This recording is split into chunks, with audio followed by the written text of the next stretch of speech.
Brian's Winter, Chapter 17. He had fooled himself before. He had thought he heard planes when none were there, had imagined he saw people, had thought guns were going off when trees were exploding. All wrong. And so now he thought of what it could be. If it wasn't trees exploding, then what? He could think of nothing but a gun. Unless somehow trees exploded when it got warm as well as when it got cold. He had neglected camp and spent all the next day cleaning the shelter, bringing in more wood, retightening the snowshoes, checking the bowstring, and sharpening the hatchet and knife. It was still warm, so he put his sleeping bag out to air, and somehow when he had done these things, it was near dark and time to cook again and settle in for the night. But he was not tired, and all the day while he worked around camp, and then at dark, when he made the fire and started to cook, all that time he kept listening for the sound again, knowing that it was warm and that it might not be trees, but not thinking past that, just listening, waiting.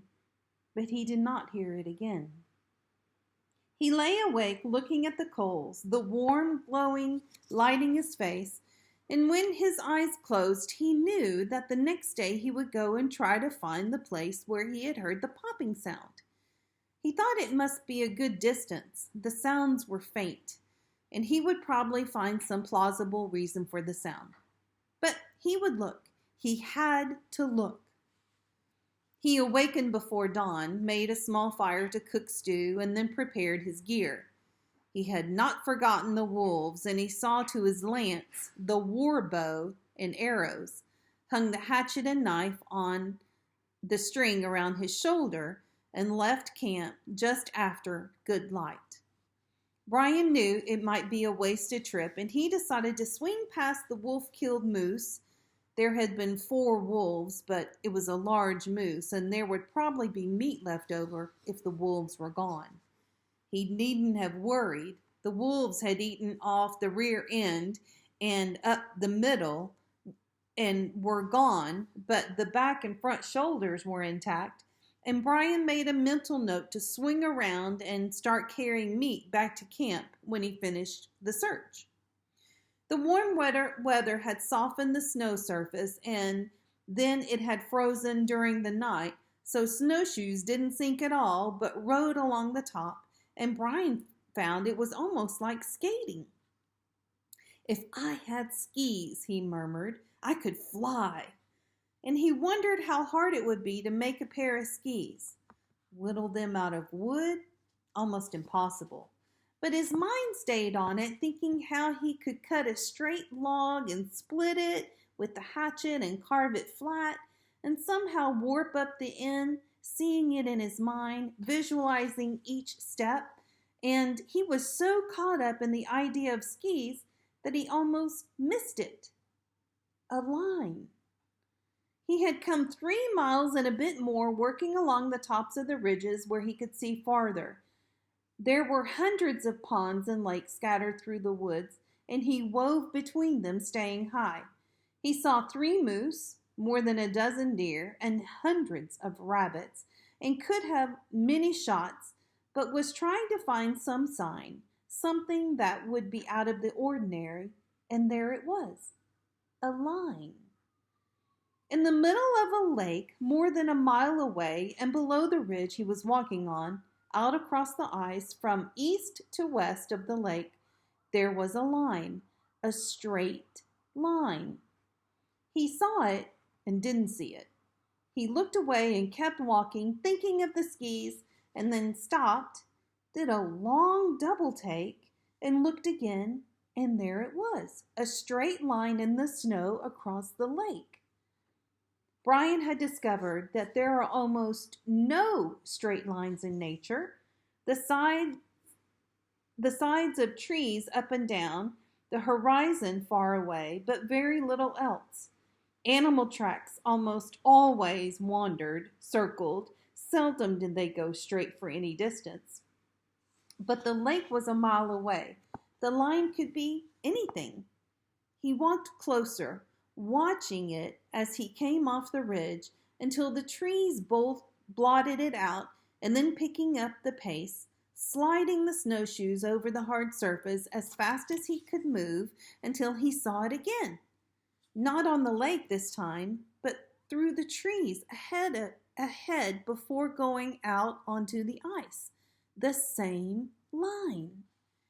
Closer, he could see that it was not just a line, but a depression in the snow that went along straight.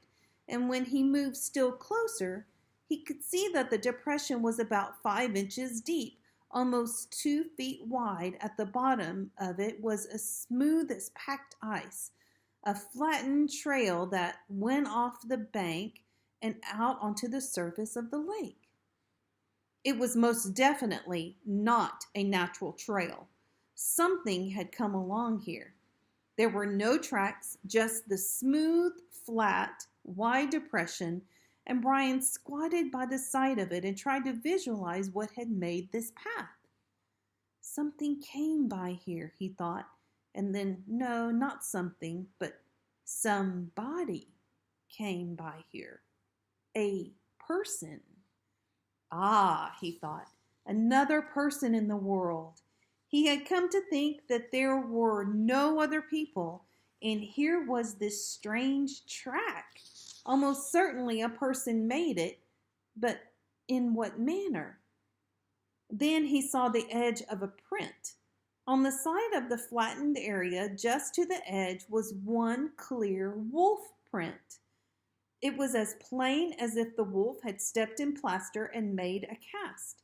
In the soft snow from the warm weather, there was a wolf print, one, heading out on the lake.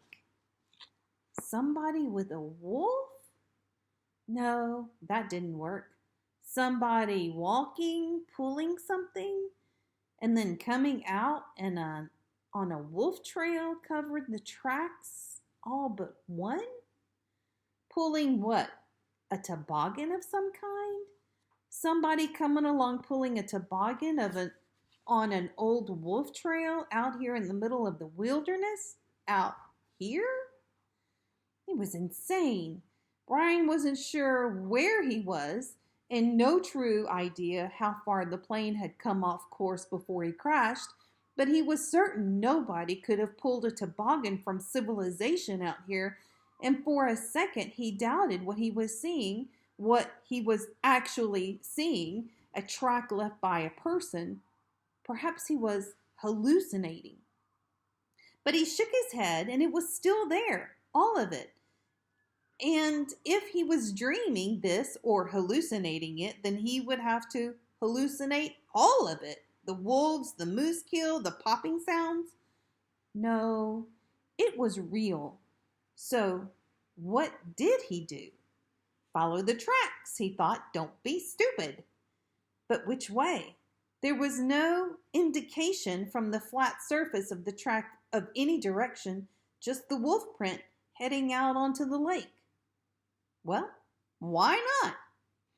That way was as good as any, and Brian set off, walking on the track itself, which was like a packed highway. If he was not particularly excited, it was because in truth, some part of him did not believe what he was seeing, what he was doing.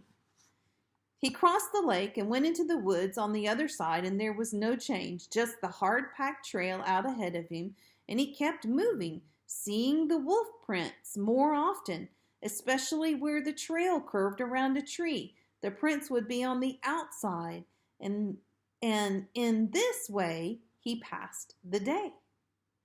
Toward mid-afternoon, he was hungry and stopped to eat from the meat in his pouch, eating snow to wash it down. And then he set off again, and just before dark, he came to a smell he knew. Smoke. Just a taint on a faint breeze that had come up. Some of the dry dead wood and a bit of pine, he thought, sniffing, and then it was gone. And he kept walking, thinking he must be close now, or the wind had carried it far in the evening light. He came around a corner past a large evergreen and was facing 4 wolves. Except they weren't.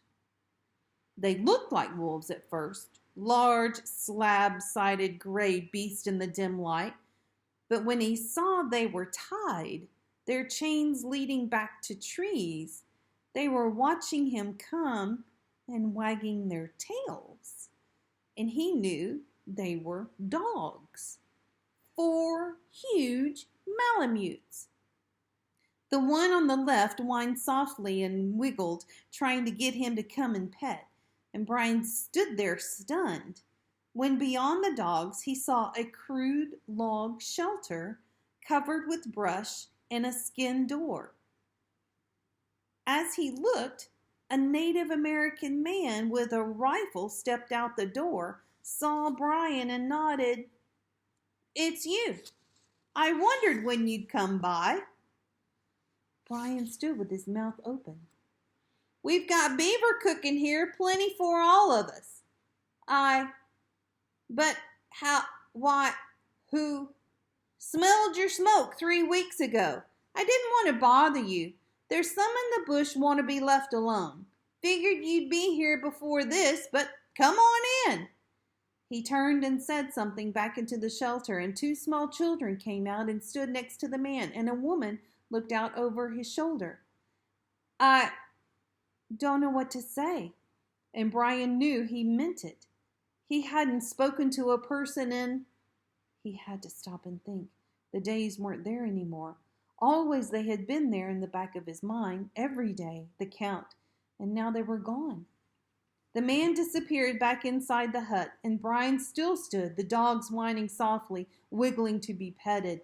And in a minute, the man's head popped back out. "Are you coming inside?"